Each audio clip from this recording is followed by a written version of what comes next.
Welcome to We Connect. Thank you so much for being here with me once again on this program.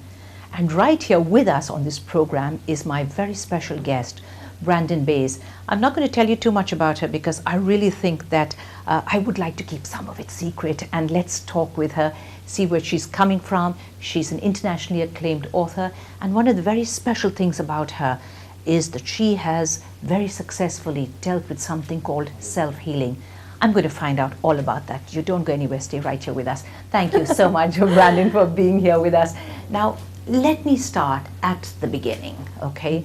This whole thing about self-healing, when did it happen and how? Well, I've been in the field of mind-body healing now since I was fresh out of university and graduate university, and I got certified in all the different areas of integrative medicine. And the last thing I ever expected to have happen was at the age of 39 to get diagnosed with a basketball-sized tumor. And it Where was that? I'm sorry. It was in my uterus. You're right. Yeah, okay. Yeah, and it really sent me reeling because I thought I was doing everything right. You know, I was working out every day, organic vegetarian food, I meditating every day, did yoga, and I was in a marriage at that point for 18 years. I felt deeply fulfilled and blessed, children, family, and a job that I felt passionate about and fulfilled in. And I'd moved from New York, which is my hometown, to Malibu, California, and was living on the beach, so I was breathing that fresh sea air every day. And so I was really walking my talk, I mean really living what I believed in, all the principles I believed in, and was constantly getting body work, acupuncture, massage, and kinesiologist.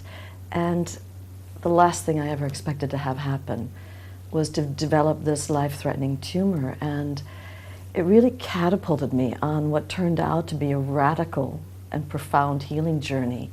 And part of that healing journey was I found a way for all of us to go on a deep journey within ourselves and to uncover old repressed cell memories and go through a process of clearing and letting go and forgiveness so the body and the being can heal. Right.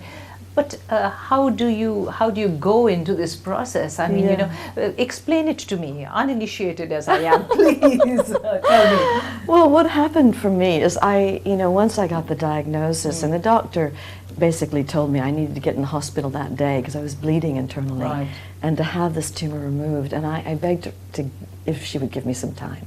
And because she was an integrative medicine doctor, she gave me exactly 1 month to give it my best shot. And what happened for me, truthfully, is I walked out of her offices, and they were in downtown LA, and I got to tell you, as a New Yorker, downtown LA has never been my favorite place. It's So polluted and sprawling and very Hollywood, you know. And yet I stepped out of her offices, and I had one of those Sartori moments. Do you know what I mean by that?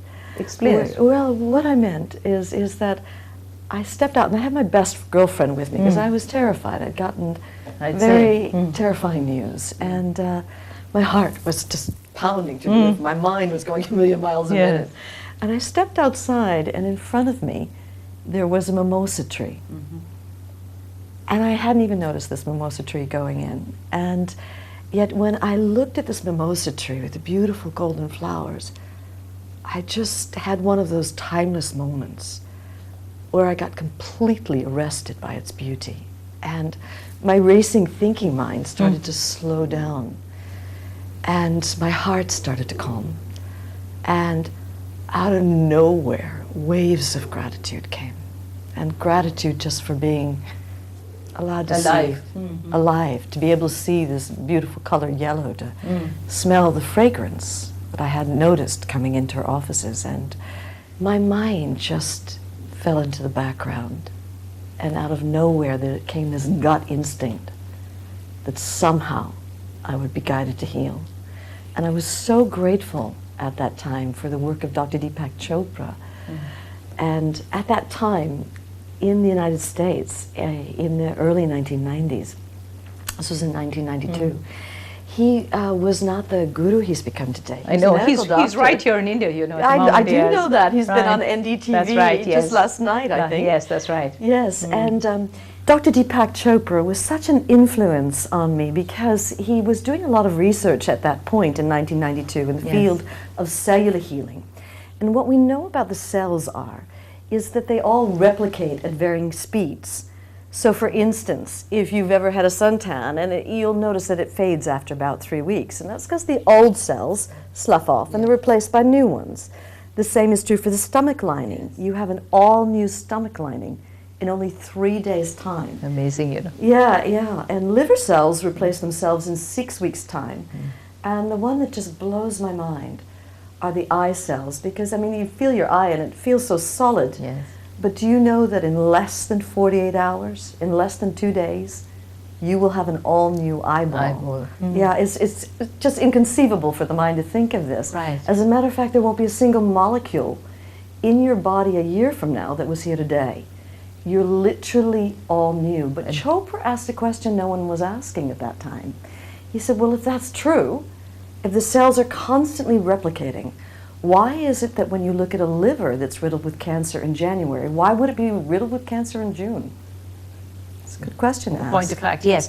Now, And what he postulated at that time, which then subsequently was verified by scientists working all over the world, are these old repressed cell memories, these old traumas. And before that cell dies, it passes on its consciousness. And this block, these right, cell so you never memories, really get rid of. Yes. But you, within a period of time, was it a month or 6 weeks? 6.5 Six and a half weeks, when you went back to your doctor and they said, hey, there's no tumor. So what did they ask you this question? What happened, Brandon? Where did it go? Or what did you do? Did they ask you that? Yes. What happened was I underwent a process of my own where, and this was part of the gift of my own healing journey, is that I found a means for all of us to go on a journey inside ourselves, to get in contact with that healing potential inside our own essence, and to get access to these old blocked cells, and to go through a process of release and letting go, and finally, ultimately, forgiveness and understanding, so the body can heal, so that when the new cell is born, it's born devoid of that old consciousness. Now, the first time I went back to the doctor was in 4 weeks' time, and it had gone from the size of a basketball to the size of a cantaloupe. And she still said, oh, it needs to be taken out, and she said, this is just some radical thing that's happened to you. And she seemed quite miffed that I'd healed.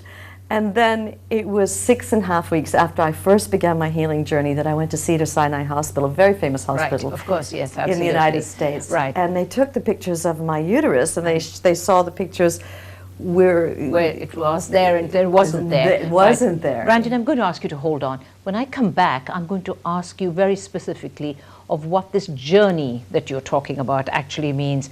And for you, my viewers out there, please don't go anywhere, because we're going to go away for just a very short while. So please stay tuned right here.